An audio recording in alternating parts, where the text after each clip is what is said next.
Welcome back, fillies and gentlefolks, to a Brony Plays Minecraft. I'm out here collecting cassiterite again because, why not, right? It turns out that this area has a really nice type of rock. That's basalt. And basalt, in addition to being nice and hard, at least I assume this is basalt. It looks like basalt.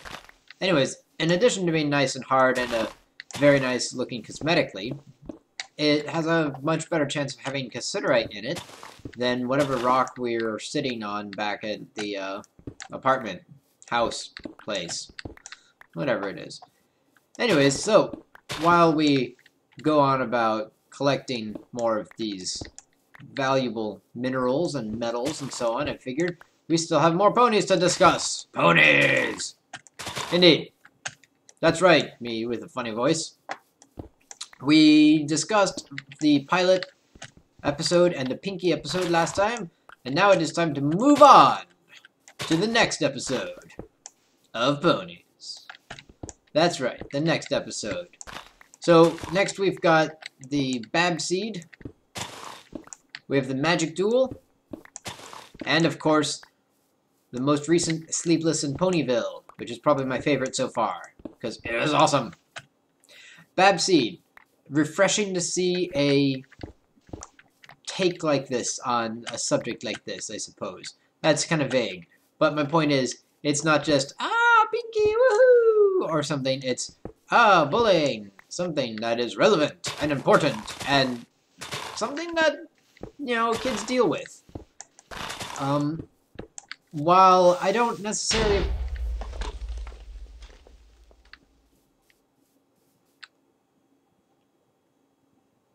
Huh. Okay. I guess that was a creeper. Didn't look like a creeper. Anyways. Oh! Something! Tomatoes! Oh my gosh. Get all the tomatoes. Okay. That's cool. Not what I was expecting. Where was I? Bab Seed. Right. So, couple things. The, solution to their bully problem was not what I had expected. It was very... for something that seemed like a rather mature subject, it seemed like kind of a silly end. Also, their idea of humiliation was to make her covered in mud. Really? That was it? It's not exactly super humiliating. But they went about it in a nice manner. I guess it was thought out, planned, executed. Well executed, I should say, not just executed. They didn't kill anyone, but it was well executed. The contraption that they used to perform the supposed humiliation with was, I thought it was actually pretty good. How many carrots did I get? 3. Alright, let's harvest some wild carrots. But as far as I know, they're done. I don't know. It seems like clicking on squares, like if I click here, yeah, it's kind of odd. So yeah, I mean, the contraption that they built was a reasonable one. The way it worked, from what we could see, it looked like it would be very reasonable, and it was workable.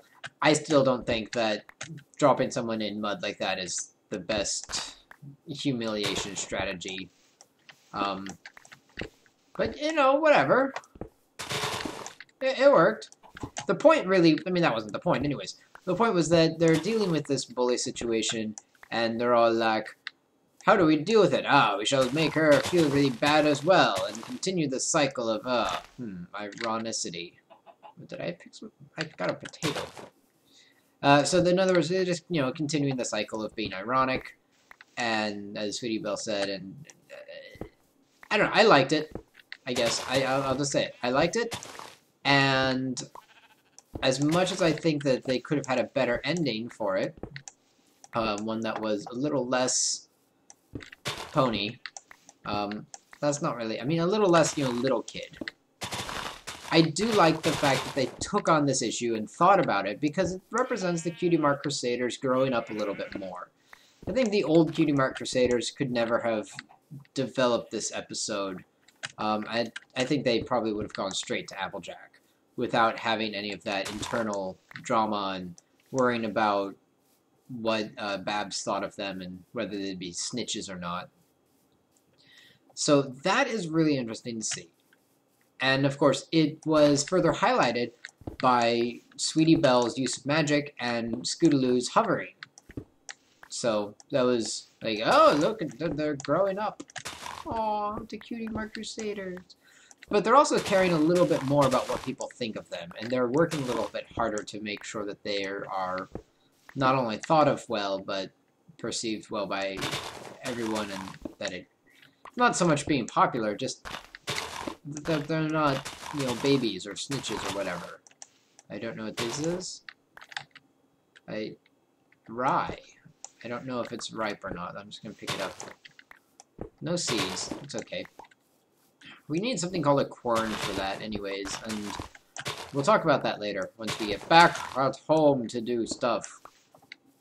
I still need some more cassiterite. I want so much. I need a lot of cassiterite. So, the song, of course, from Babseed, the Babseed song.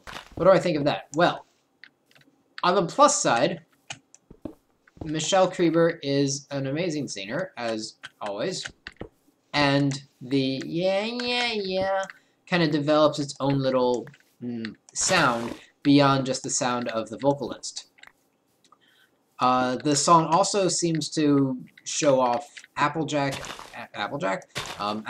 and Scootaloo more than Sweetie Belle, which I thought was an interesting choice. But then again, it was hard to tell since it was just a little hard to differentiate the three voices, if indeed there were three voice actresses singing. And I'm not confident that there were. It kind of sounded like, the first couple times I heard it, it kind of sounded like it was just an excuse for Michelle Krieber to show off. And, okay, she can have an excuse to show off, that's fine. But I didn't initially like that choice of genre. It was different from Ingram's other stuff, and it seemed more like the songs from the pilot, and I really don't like the songs from the pilot. They were too short and too not well developed. But Babseed grows on you. It's one of those songs that, yes, it sounds like a pop song, and that was intentional. It can't have been otherwise intentional, but despite that, it worked out fine. Peppers. I don't know if these are ripe or not. Ooh, sun's getting low. We should head back. But there's so many rocks to pick. That's okay. As we head back, let's finish up the song. So, Babseed, it grows on you, and it grew on me, and I do like it. And even the most pop-tastic parts, which are the yeah, has a certain charm and appeal because it develops its own sound, and that's what I like to hear in a song, and is the sound of the voice, and that has a very good vocal sound. I like it. I like the way it comes out. So, that's good. And it doesn't rely, even though it's in the pop style, it doesn't rely on, like, you know, the guitar like every other pop song kind of does. So that's awesome. Also, you know what else is great? Not picking up seeds every time you break grass. I like that. But let's go ahead and get back. We've got plenty of cassiterite for now, I think. That leaves us to the next episode, Magic Duel, which I don't know, but it didn't seem like there was a huge difference between episodes. Like, it kind of, like, there was the Babseed episode, and then all of a sudden, Sleepless in Ponyville. Magic Duel is an interesting episode. Of course it's an interesting episode. It's an episode of Ponies. Okay, so Magic Duel. Good episode. Obviously, yes. Good episode. Not my favorite episode of the season. That has to go to the latest Sleepless in Ponyville. But it's awesome to see that they did bring Trixie back, as they kind of promised, or as we expected, at least. It's awesome to see that the idea of alicorns was canon now. It's why is this on fire? That worries me. That's okay. Oh, do I have 2 stacks of cassiterite? Oh, yes, 2 stacks of cassiterite. Woohoo! Woohoo! Okay, so some great things going on in the Trixie episode. Magic Duel. Great things going on there. Celestia being gone for diplomatic relations. What would they call it? Saddle Arabia? Oh, I love that. And the fact that there were other horses at the end. It wasn't just like, oh, look, it's a bunch of ponies and Celestia's negotiating with them. No, there's another sovereign nation in the world, and they're also ruled by big pony-type people who may or may not be of, they weren't alicorns, but it looked like horses, actually. They looked more like horses than ponies. So they didn't just look like big ponies like Celestia is. And that is particularly intriguing. To go along with it, Twilight is doing this weird trouble with magic. Now, this is something I'm not as fond of. I don't like seeing Twilight having trouble with magic. Not because it's all like, oh no, Twilight, you can do it! But more like because, Twilight, you can grow mustaches on ponies. Why are you having trouble with this? She's having trouble lifting and moving all of those critters. And I guess you could argue, well, she's moving 10 critters at once, and they all have to move in their own special fashion. I guess that's requires concentration, but I don't see how that required as much as it showed in the opening. I was not a... Twilight should have a much easier time with magic. That said, I found her studies with Sakura particularly like, I'm having trouble with this. And I found it was all like, I expected that to be a little different. Either her to be really good at it, or for to be a lot more studies showing how she got really good at it. Since apparently she sucked. And then I expected her ending to be a little different than what it was. When Sakura said, you must mix the 6, I figured that meant, you must use the elements of harmony to defeat the Alicorn Amulet. Which would have been awesome.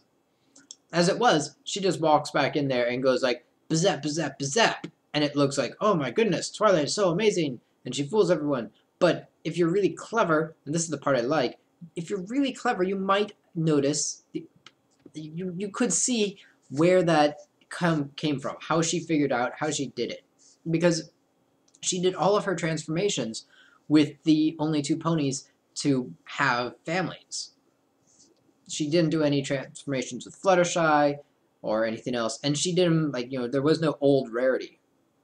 There was an old Applejack, and she turned Applejack into a stallion because Applejack's the only one with a brother. In fact, Applejack's like the only one with a connection to a male pony at all, pretty much. So, yeah, that's a thing.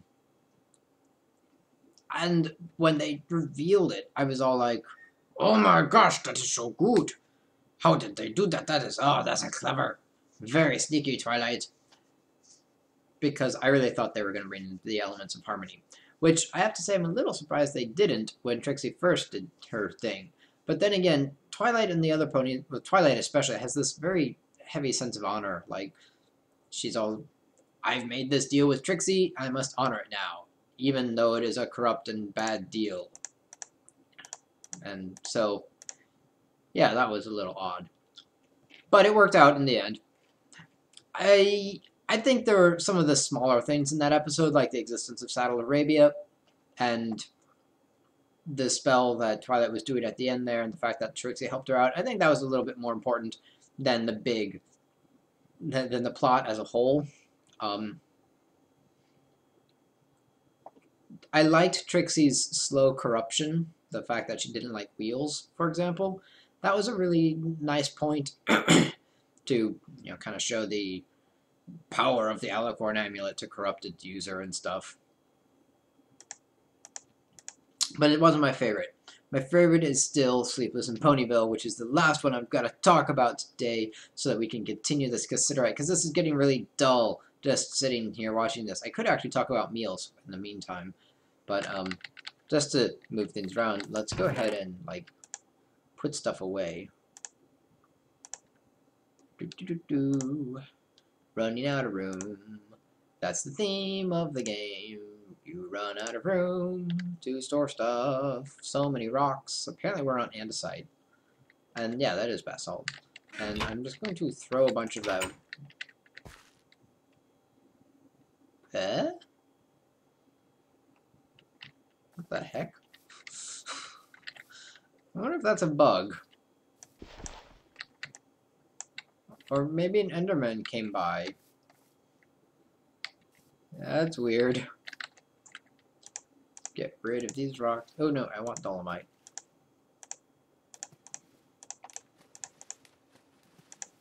Really only need like one stack. We can always go get more if we need another stack. Like we probably have a stack in there, don't we? No, we don't. That's fine. Put the dolomite in there because it's useful if we crush it. Alright, that's... Yay! That's finally ready to go. So, Sleepless in Ponyville. Ponyville. Sleepless in Ponyville. What do I have to say about Sleepless in Ponyville? 2 words.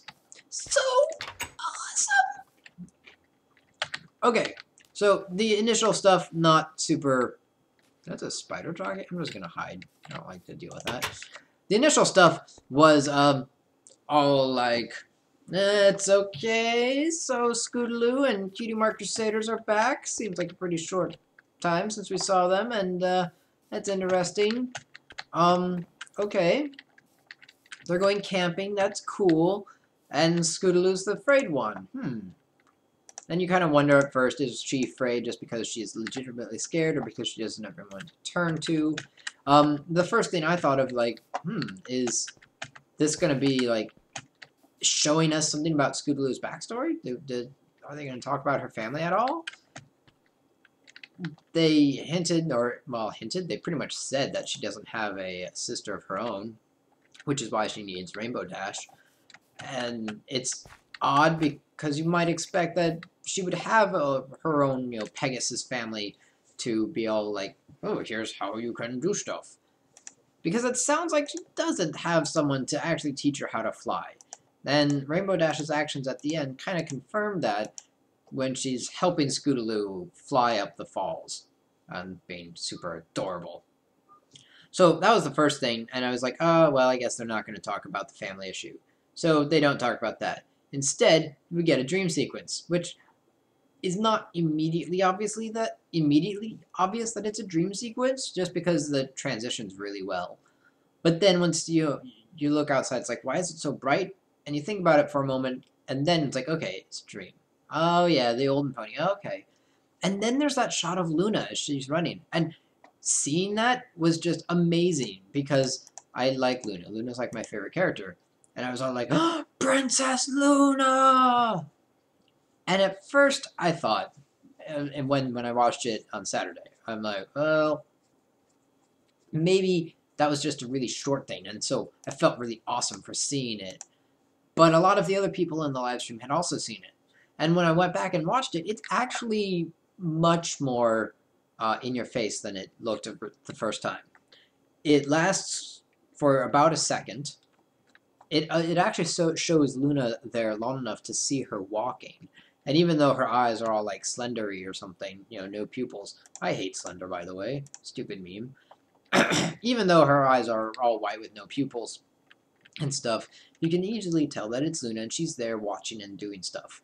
Obviously, Scootaloo doesn't notice, which sets up the big dramatic irony and reveal, not irony, but the big reveal and stuff, and it makes it really cool for the audience. But it only does that because it was intended to do that. And there's even like a musical cue in there. What happened to your spider? You were totally on a spider last night. Huh. Okay. It's just whatever. Weird. What's going on here? Okay, that's very weird.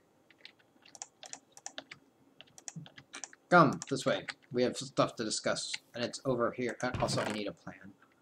Prospector's pick and chisel. I need a hammer too.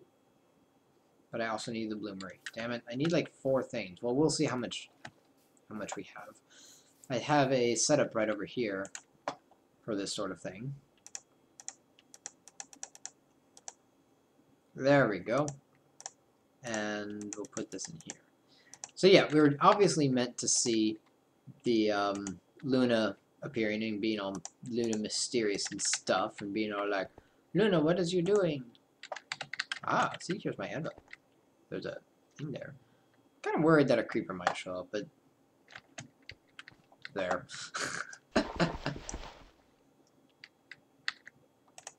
I guess that's something.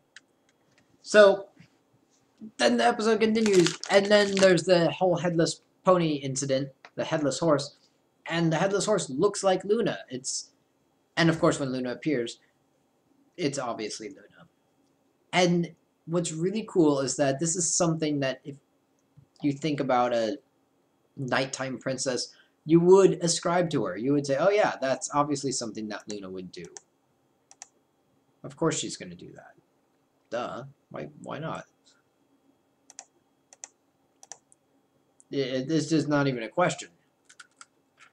So, the fact that they put that in there as Luna's official duties, that Luna's responsibilities are to raise the moon, lower the moon, handle night stuff, and then also to protect the ponies in their dreams and see how they're doing, and that's how she interacts with the ponies. Whereas Celestia goes and says, oh, hi, hello, and sends letters and stuff.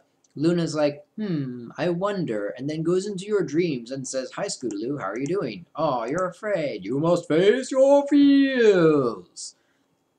Also, they made Luna not be all like, super loud Canterlot. Instead, she talks in a regular tone of voice, though she still keeps that formal edge, which makes her Luna. And even though it seems a little awkward at first, it's Luna, and it wouldn't be Luna if she didn't have that sort of formal tone to her voice. The voice actress doing Luna at the moment is awesome. She's doing a great job. Keep it up. That episode was just great. I love Scootaloo, and I'm glad that she finally has a pony of her own, sort of. A big sister pony of her own. Yes. And I love Princess Luna, and the fact that they integrated all of that together and put Princess Luna in there, gave her the job that you'd think she would have, is just really cool. It's really cool. Also, screw that. Hopefully we won't lose this tin, but we need to warm it up so that we can make us a pick. Well, I mean, we've got a pickaxe, but we need a prospector's pick in order to actually mine anything. And then a chisel to make a bloomery. So yeah, that's gonna heat up.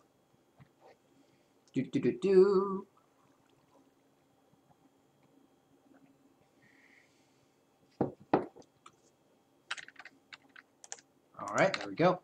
And now we can work it.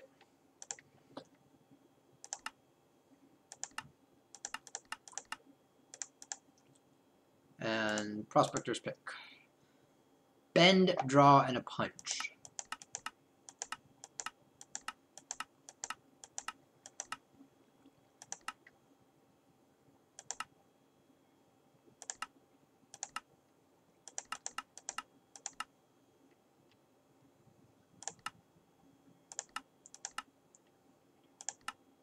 Alright, there we go. Not bad. Okay, so let's go ahead, put that back in there. Let it warm up. We got ourselves a prospector's pick. We can pick prospectors now. Take that.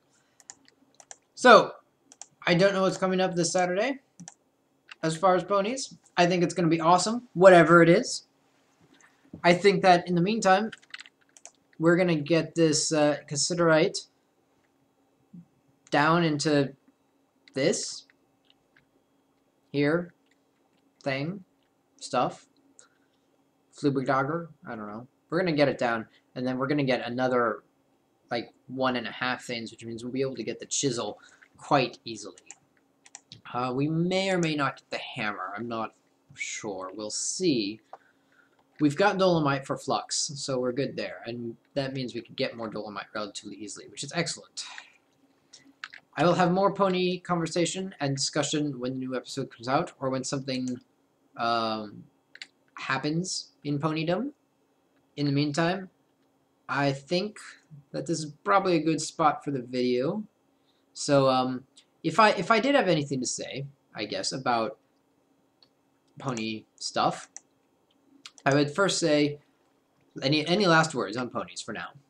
I would first say that if you liked the Swedish voice of Spitfire, and a lot of people were like, oh, listening because she had this really cool Sorens apple pie and stuff, you should totally go find her on Facebook, Anneli Heed. Very cool work she's done. She released a Spitfire Licit. She released the track for Spitfirelicious, which is, of course, kind of a must for each of our ponies. And she's released a cute little pony Christmas song, which is really cool, I think. And I haven't heard Terra release a Christmassy pony song, so yeah, take that.